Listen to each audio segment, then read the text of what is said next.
Hi and welcome to another Geek Jabber retro computing video. My name is Tim and you might have noticed we kind of skipped last week. I apologise for that. I have been unwell, so that was sort of getting in the way of me recording, but we're back now. We've got another episode and we're back again with Windows for Workgroups 3.11 on the 486. And we're going to cover a piece of software or a concept that had a bit of a colourful history back in these days. So you might actually know if you run Windows 10 or Windows 11 or even certain versions of Mac OS that it comes with memory compression. So it'll try and compress memory to make your memory just go that little bit further. Technically, this did actually exist back in the days of Windows 3.1. It just had a little bit of a colourful history because there were certain packages that were found out to be placebos. And that sort of gave the whole concept a bit of a bad reputation. I'm actually going to show you one of the software packages that was not a placebo. It's one that I actually ran back in the day. So it's called MagnaRAM. Now, we're not going to be able to test this as well as I'd like. The reason is that this machine has got 20 megabytes of RAM. So unless I start sort of pulling RAM out, we're not going to be able to properly demonstrate what happens without it, because pretty much that's more RAM than Windows for Workgroups can really use. So even if I start throwing a lot of stuff at it, it still just manages to cope with 20 megabytes. But we'll go through it anyway. So it's a relatively simple affair. So we'll start with the settings window. So it's just a simple tick box if you want to disable it. So if you're perhaps testing performance with and without it, you can use that. I'm just running default settings for these machines. So you've got a page over commit of 8, which is basically recommended to increase from 4. The simple explanation is this is the value that Windows uses to help set the size of the Windows page file or virtual memory. And then you've got a MagnaRAM buffer. So this is the amount of memory that MagnaRAM will actually reserve for itself to do the compression. And we have a compression threshold. So this might confuse a little bit or might confuse a few people. So the minimum compression threshold of 0% means compress everything. If I set that to 100%, then that basically means wait for that buffer to be full before you start compressing. So you might want to fine tune this to sort of get the best performance out of it, to basically not have it compress straight away, but compress when there's a little bit of stuff in there. But I'll leave it at 0 because I just want to compress everything.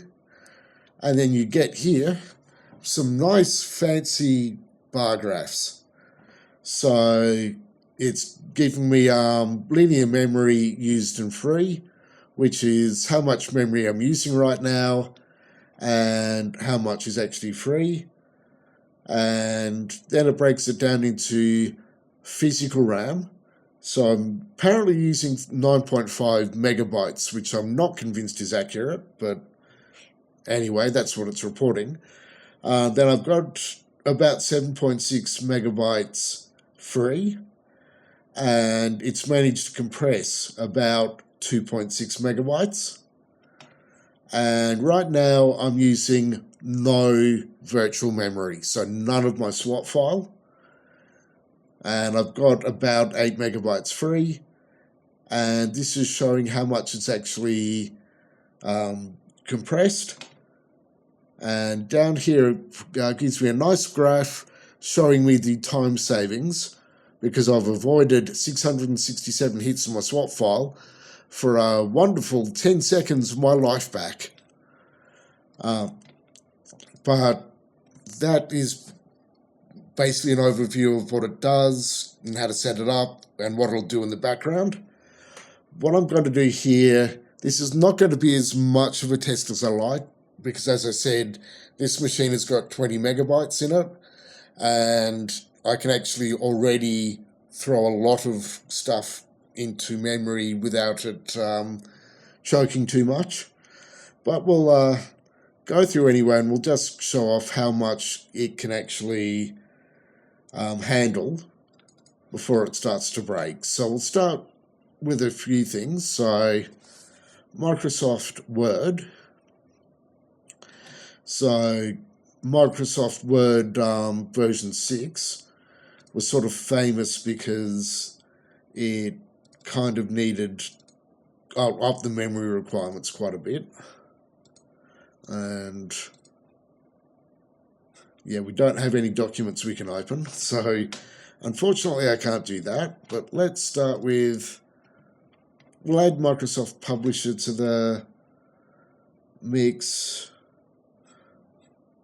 I haven't got any publications there that I can use, so we'll just quickly go through a Microsoft Wizard to create a document.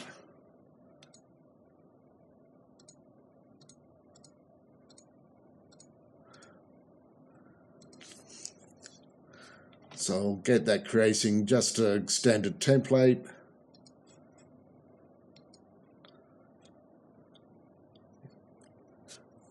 And we'll just switch out the background. Let's go Microsoft Works, which some people will think is an oxymoron. But let's just create a few documents, blank documents at least, to increase memory usage. Let's see. Internet Explorer version 3, I think this one is for Windows. That's managed to load up. We'll go Netscape. So we'll have two web browsers open, and